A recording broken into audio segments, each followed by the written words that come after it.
Hey everyone, welcome to Circle Our Reptile Room. I'm T-Ray, hanging off my bearded dragon Otis, and today we're going to be talking to you about what to expect before and after you get your very own bearded dragon.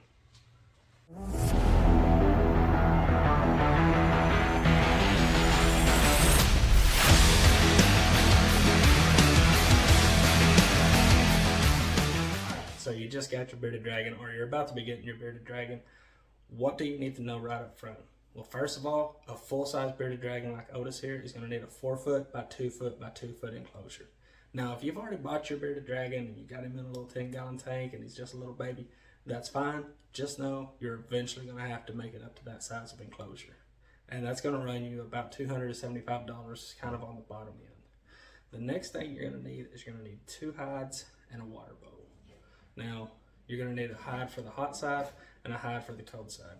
Now, you can go to a hardware store or Lowe's or Home Depot or something like that, and you can kind of make your own out of different things, and probably the whole thing will cost you $30. Or you can go to a pet shop and you can get the nice hides and the nice water bowls, and you'll probably talk about $75 overall if you're wanting to do that right off the bat. Also, you're going to need to get the proper UVB bulbs. Now, this is where a lot of people struggle. A lot of people get the coiled UVB bulbs.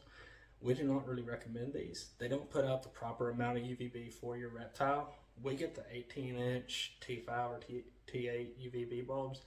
They put out really good UVB. It'll make your bearded dragon a lot healthier. The spiral ones just won't cut that standard. But if you have your bearded dragon already, that's what you have on them. Don't take it off of them. Leave that on them, and then whenever you can, just as soon as you can, get the proper UVB on your bearded dragon. They'll be doing a lot better for it.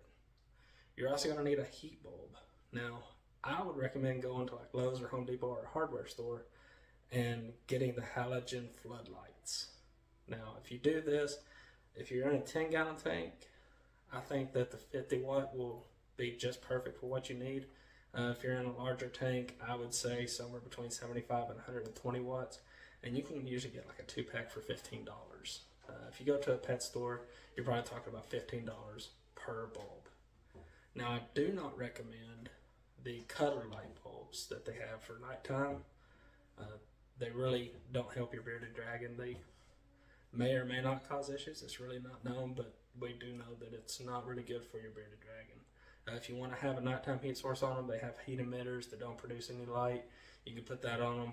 That's really going to depend on your house temperature. If you keep it kind of cold at night, I put one on them. If you keep yours house in the 70s at night, you probably don't need it. But that's really just going to be a base by base area. Next is substrate.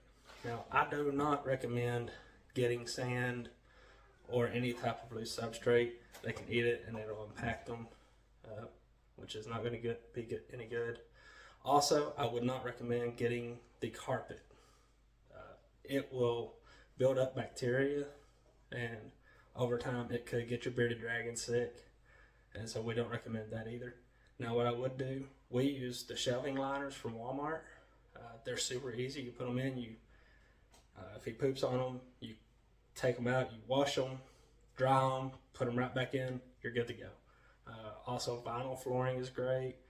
If you have a new one, paper towel would even be okay, but just not loose and not carpeted, okay?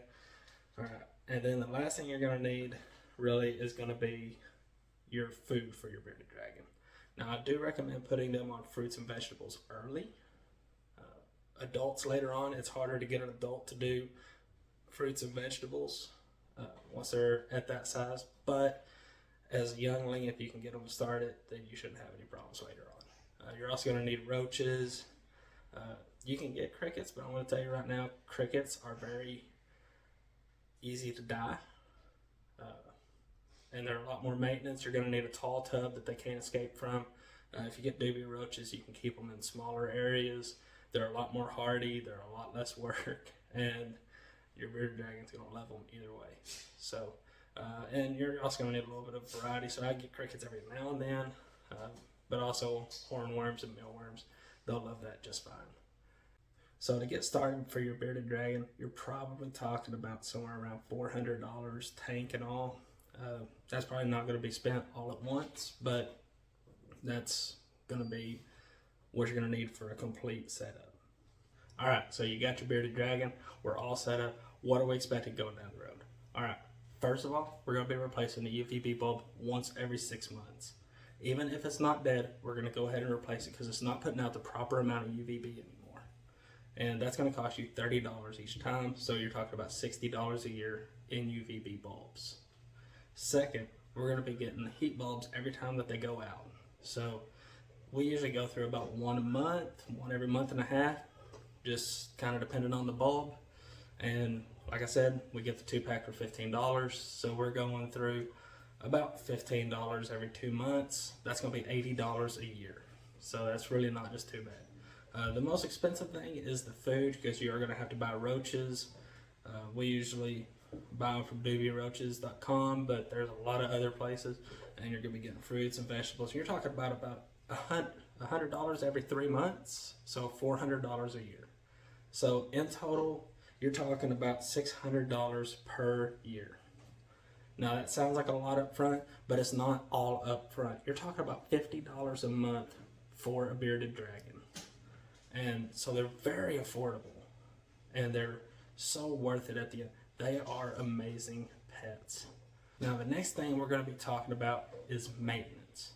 So what are we going to be doing week to week with these bearded dragons? First of all, we're going to be providing insects 3 times a week, and that means roaches or crickets. Now we will be throwing in hornworms or mealworms every now and then, but you don't want to provide too many, otherwise they could be getting obese.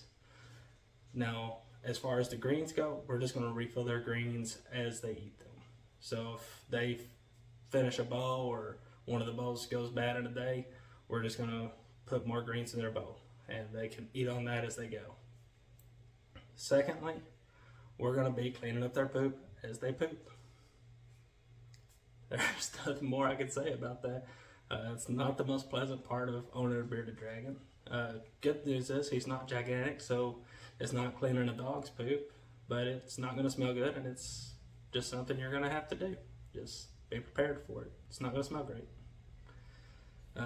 Third of all, we're going to be taking them out once a week, 2 weeks maximum, to give them a bath.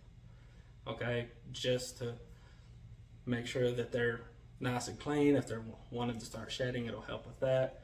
But it's also a good bonding time for you and your bearded dragon, and it's a great time while you have them out of the tank to take everything out of the tank, clean it all, and put it back together.